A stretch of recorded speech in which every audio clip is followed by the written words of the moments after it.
Pancha means five, Panchami means the fifth. So this is the fifth, not exactly the fifth day of spring, but it's celebrated at this time of the year in a certain month. It's on the fifth lunar day of this month. Now this morning, I received some pictures from my cousin from Canada, and he lives way out in Canada. And I got pictures of snow, 4 or 5 feet on the ground.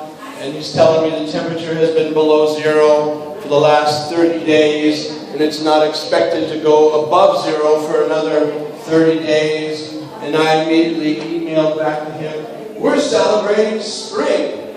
And they're not even going to think of spring until like late April. Maybe the last snow will be in May or something like that. So of course, where you celebrate spring depends on where you live.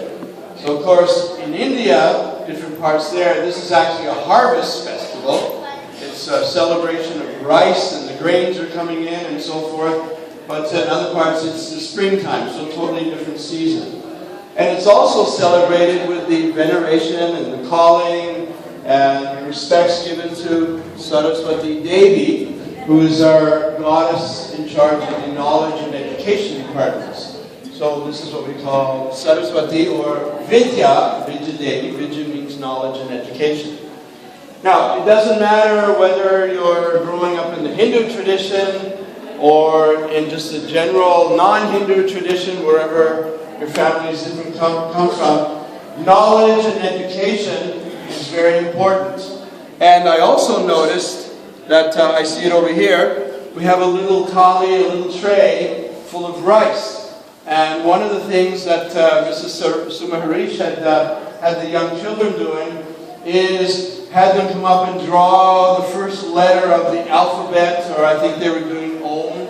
So putting in the first, they take their finger and just draw out the first letter of the alphabet. So in this country it would be A or A, and I guess if we're doing Sanskrit it would be A, something like that.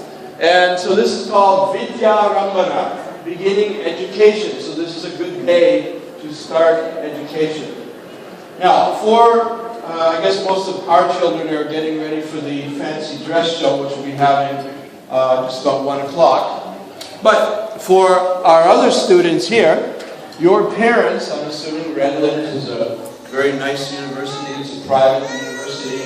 So you all come from relatively affluent families, and your parents are spending a fortune to send you to a private university in glorious Redlands with the big trees. And we watch KFI, I see that you're advertising over there. So education is very important to you. Whether you're coming in a Hindu tradition or not, education is there. So one of the things that we would point out to our children, but this also applies to you, is that in the Hindu way of seeing the world, we have different stages of life. So we call these ashrams. So ashram doesn't mean just a place you go to meditate or something like that. But an ashram is a stage of life. And the first ashram or stage of life is known as brahmachari, or brahmacharani in the case of a lady. So brahmachari means literally going in the ways of Brahma. And Brahma means God. In other words, it means going in that spiritual time of life where you are given the luxury to study. And this is something that I want to point out to all of your students here. And your parents would be very happy to have me deliver this little lecture to you, is that you are afforded a very wonderful time of your life. Is that this first stage of life, this brahmachari ashram, is a time where you have the luxury, the freedom of time to study. And later on in life, you'll get married.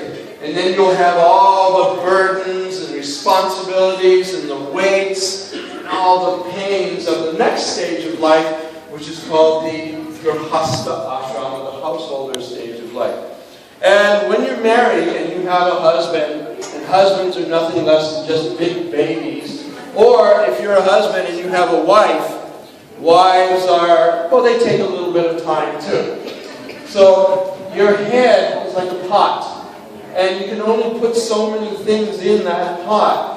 And if you fill it up with mortgages, if you fill it up with taxes, if you fill it up with jobs and all the burdens and responsibilities which are part of the Grihastha ashram, you really don't have a whole lot of time to study. Therefore, this is the best time of your life. This is the time where you have the freedom.